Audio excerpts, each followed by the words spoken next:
On Larry King Now, he does it all. It's Nick Cannon. The job on America's Got Talent. How'd you get that?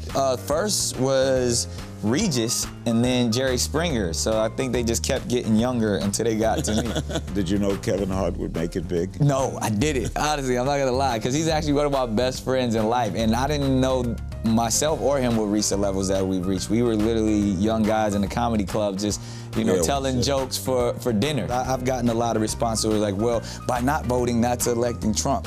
Don't you think so? I don't think so, but I also, and I'll say it today, I don't think Trump nor Hillary represent our community. Plus, why did you were so in love last time I spoke with you, and I love Mariah. We all love Mariah. All next on Larry King Now.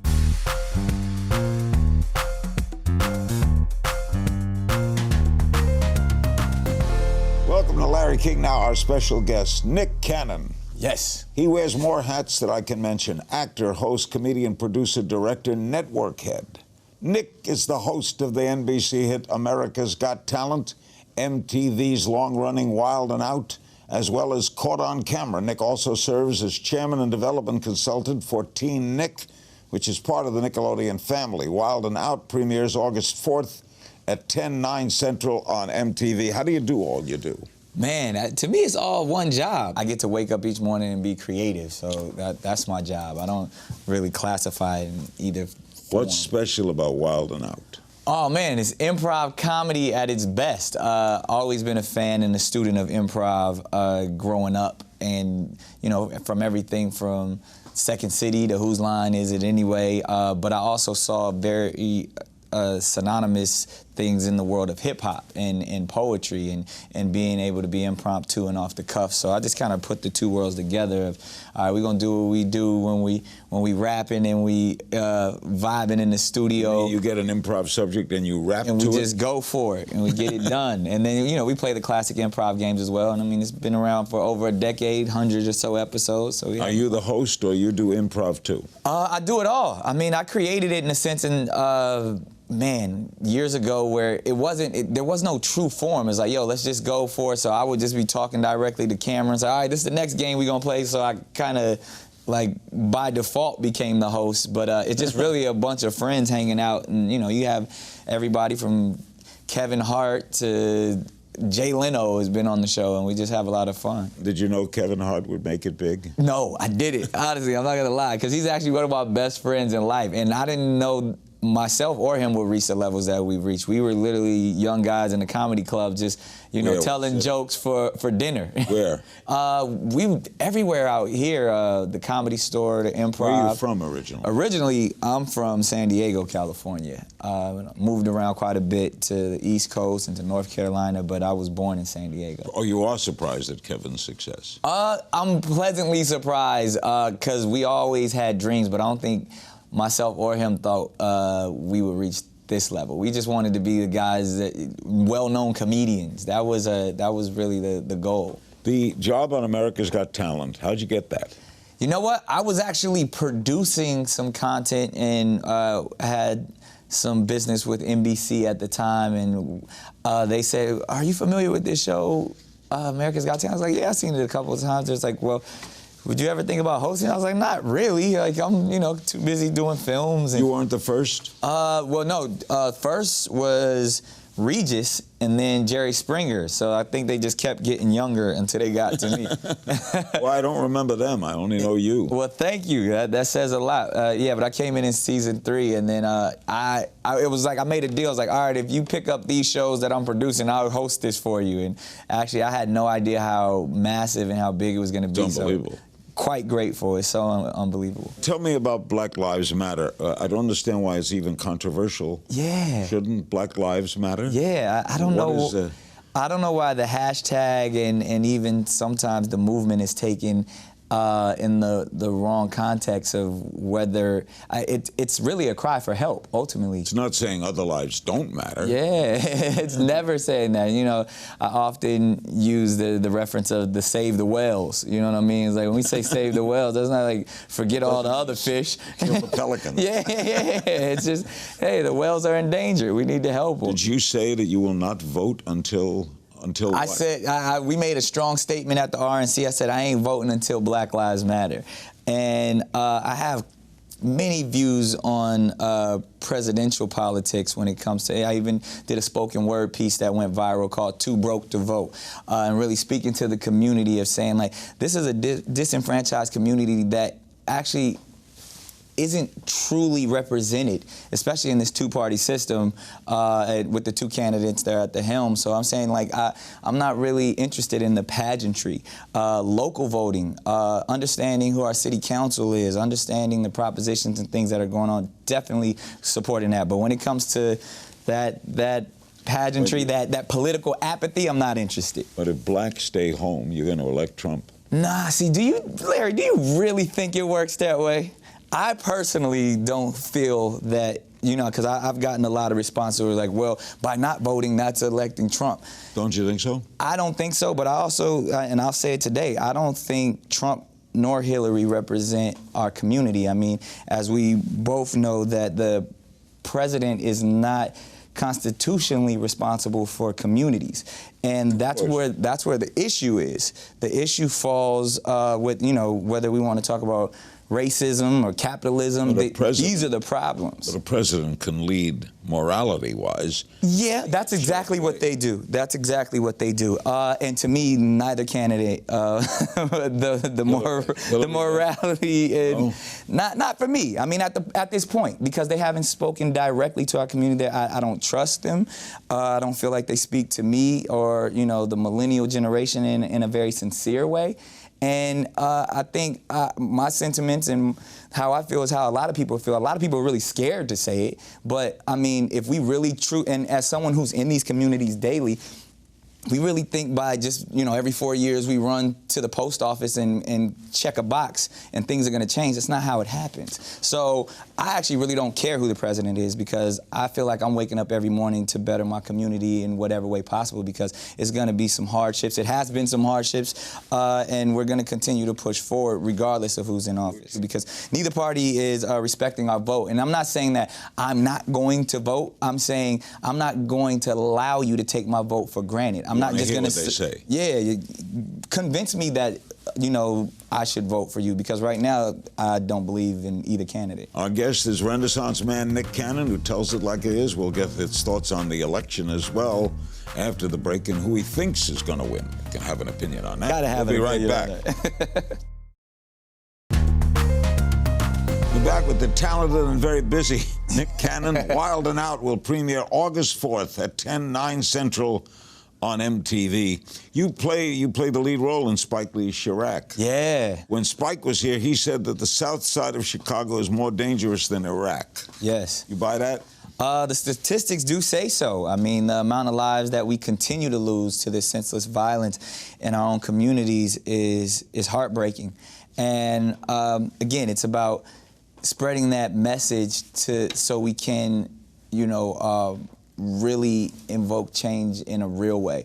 And I think a lot of people didn't know, because if you're not a part of that community, and that's why I commend Spike so much, because he displayed a piece of art for people who had no idea the type of violence that was going on. I believe, you know, our community and, you know, the hip-hop culture and everything, they knew how dangerous it was. But when you hear that, you know, you're losing a life every hour, or that, you know, something ridiculous, or there's almost over 100 lives being lost over a holiday weekend, is horrible.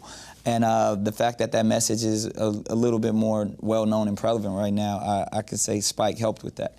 There's a good example of local leadership. Yes, yeah. 100%. How do you explain Donald Trump's success? Oh, man, and again, I have a great deal of respect for Donald Trump, but he's a reality star, and it's interesting. It says so much about where we are as a country.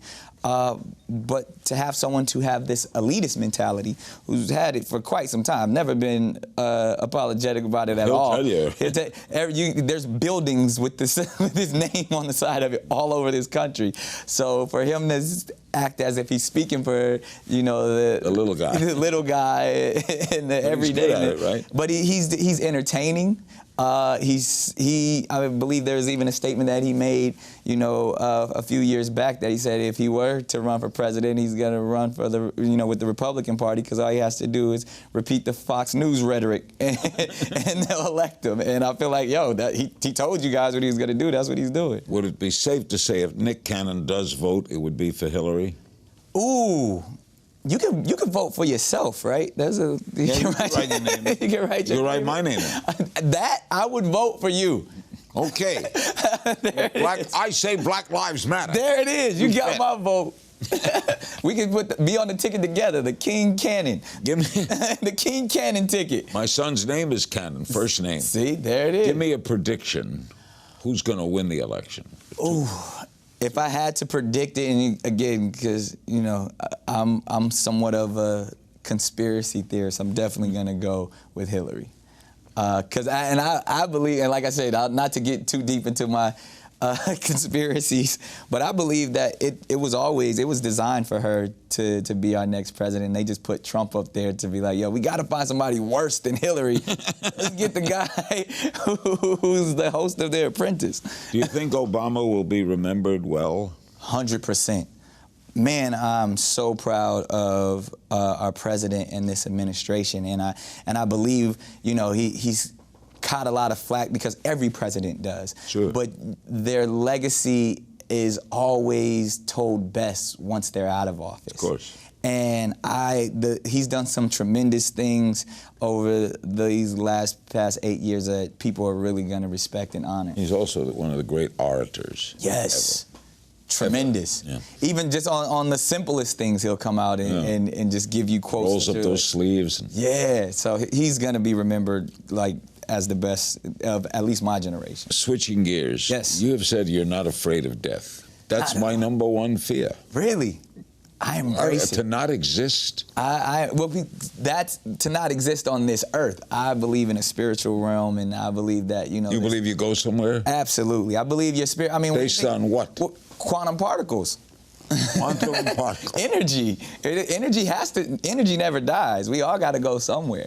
So, and I truly believe that our spirit is everlasting and eternal. You think it's a conscious spirit, though? You think someone's watching you now? Yes, I do. I feel like our energy was birthed by a greater entity, and I definitely, you know, I come from a long line of ministers and pastors, and so, you know, not to be too religious, but I'm extremely spiritual in that sense, to where I believe I hear the voice of God daily that guides me. So that's why, and then because I've had health issues and been in drive-by shootings as a kid and stuff like, so I've brushed with death many times, and you get to a place where it's like, you gotta be fearless. I mean, and my belief system teaches me to be fearless. So, I mean, it's inevitable. It's gonna happen. So Billy Graham told me he's not afraid of death. He just doesn't want to die like in a plane crash. He doesn't want to die. I don't want to die in a plane crash. That's the one place I don't want to die. I want a great story. Like if I do die in a plane crash, just like, I was trying to save the day.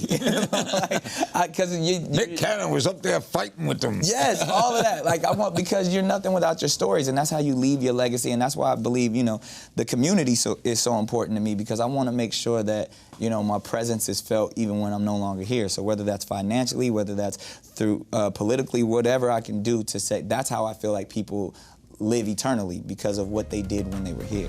More with Nick Cannon right after this.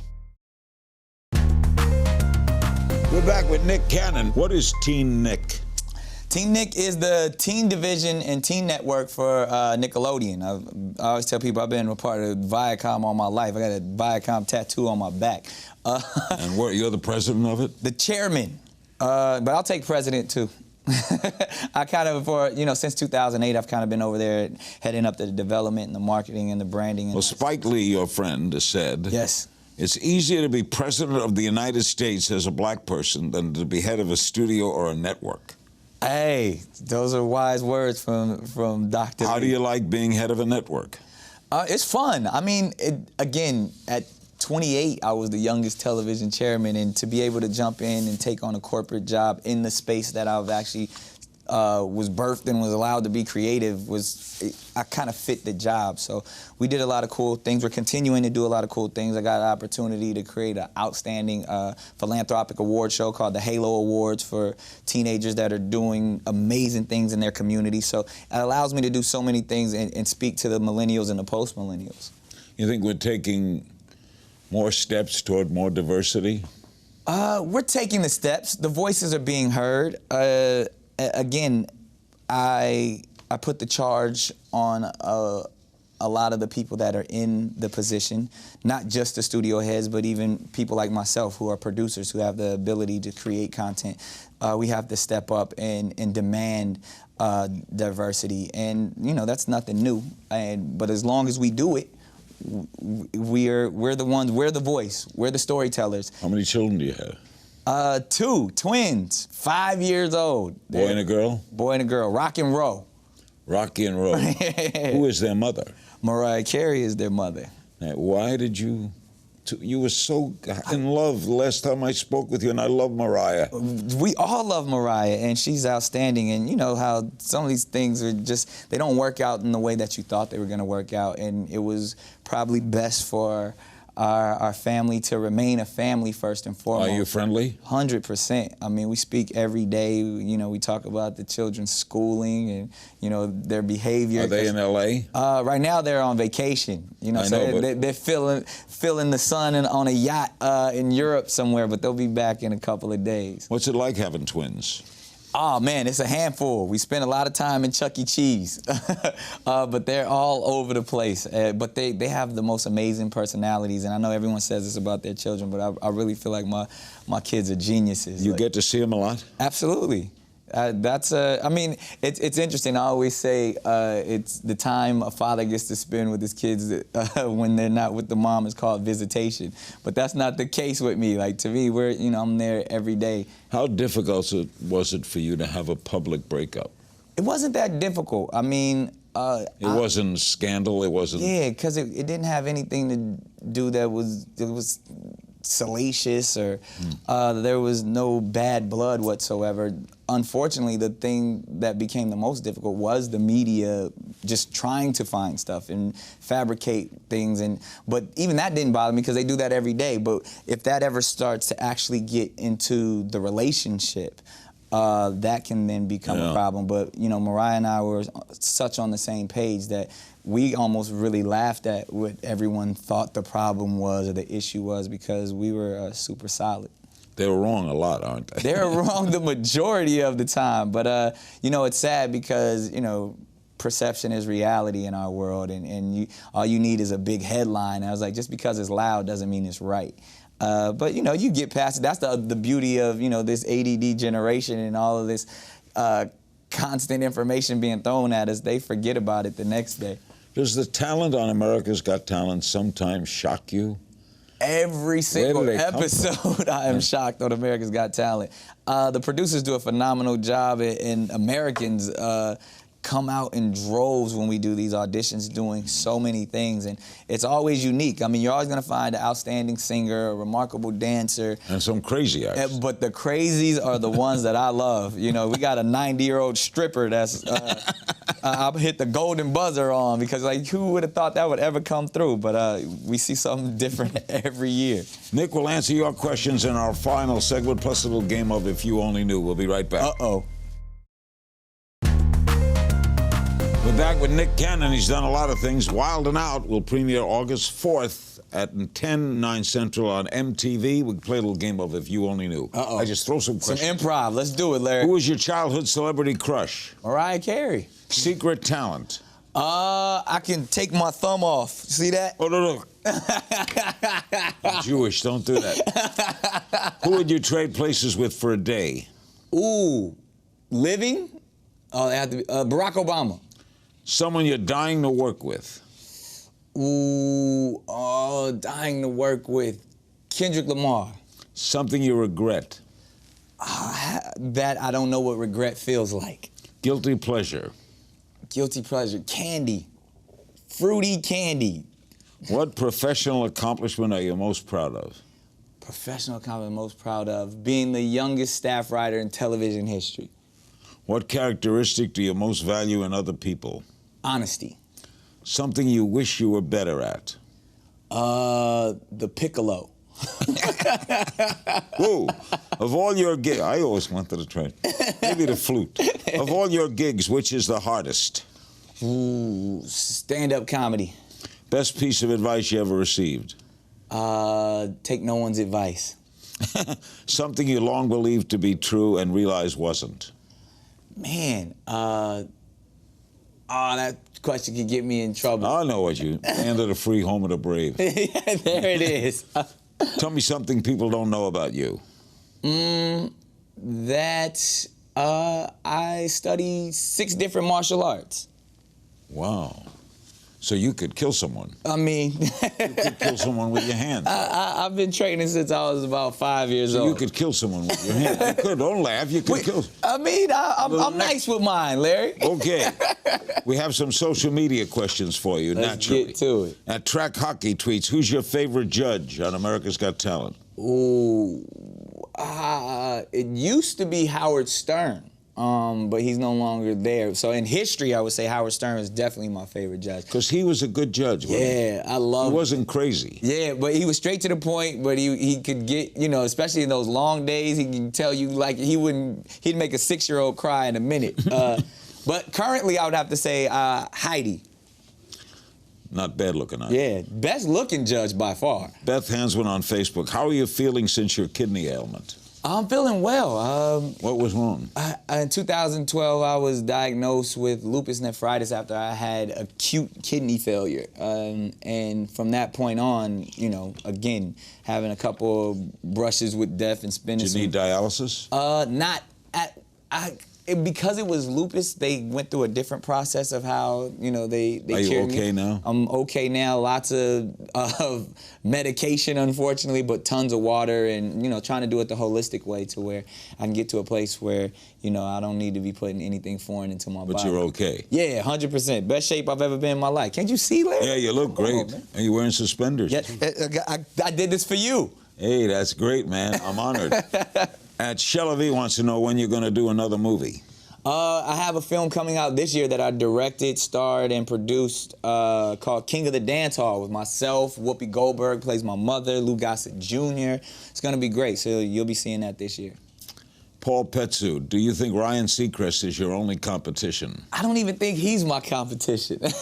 I love Ryan. He's a good guy. He's amazing, but I think we're 2 totally different beings. I'm more of a creative. I'm more of an artist in a sense. He likes the business end. Yeah, and I love it too. I mean, I understand why people compare us. We do a lot of similar things, but I started out as an artist, and I continue to be an artist. At Zoe is a Ninja writes, I want to know if you're crushing on anyone. I'm always crushing on someone. That's my problem, Larry. Shan Ryan via our blog asks, is it true you have 8 Jack Russell Terriers? Yes. There might even be 9 at this point. Why do you like that dog so much? Well, you know what? It started off with 1, and then I ended up buying Mariah a dog to mate with the 1, and then they just started procreating. Shane has another one. I've noticed you've been wearing turbans out lately. Yeah. What's the inspiration? Sovereignty. That's my crown. And a lot of times it's just crazy braids up underneath it. But you know what?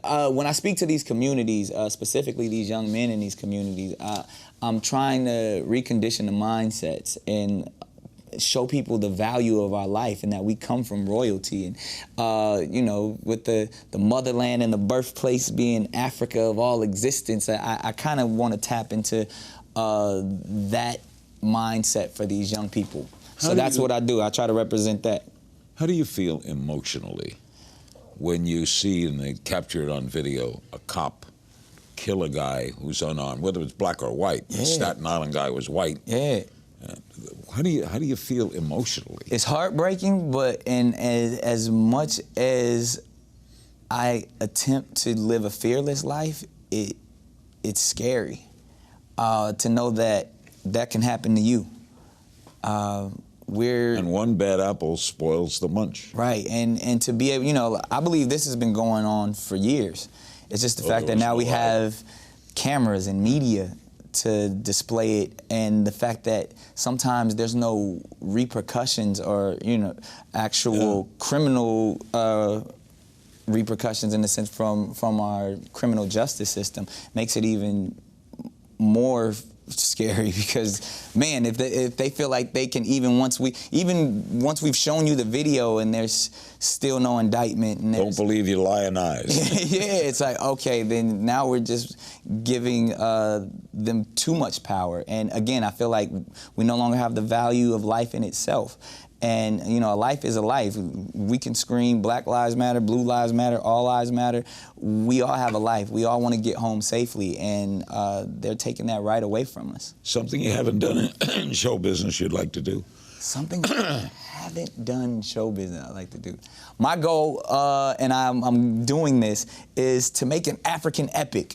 You know, I got on my soapbox. Like Roots? No, the opposite of Roots, Larry. I actually got on my soapbox recently and said I'm tired of seeing slave movies. I feel like that's something that's constantly perpetuated and pushed forward, and it's like, okay, we get it. And I you know, to me personally, I like to receive my history from books. I don't really want to see actors acting it out in studios, profiting off of, you know, the bloodshed of But it's good slavery. to be reminded. Is it though? So, to your point, from a Holocaust standpoint, yes. Right. You know, and I feel like they don't oversaturate Hollywood with Holocaust films. You do some really like, I'm a huge fan of Roots. I'm not that big a fan of Roots Part 4. You know what I mean? Like, I don't need to keep seeing the same story over. But as a content creator, so you want to do a black epic of African epic, historical? We love Game of Thrones. We love 300. Why not? There's some great African warriors of our ancestors, from Thutmose to Nefertiti, to these things that can be told in a way and can bring as much attention and a huge audience as any of these other comic book films and these epics that are being portrayed by characters that aren't really represented from our community. So that's my goal. I'm gonna step out and I'm gonna make a $200 million African epic, and everybody's gonna love it. Nick, you're the best. You're the best. Nick Cannon, thank him for being here. Wild and Out premieres August 4th at 10, 9 Central on MTV. As always, you can find me on Twitter at King's Things. I'll see you next time.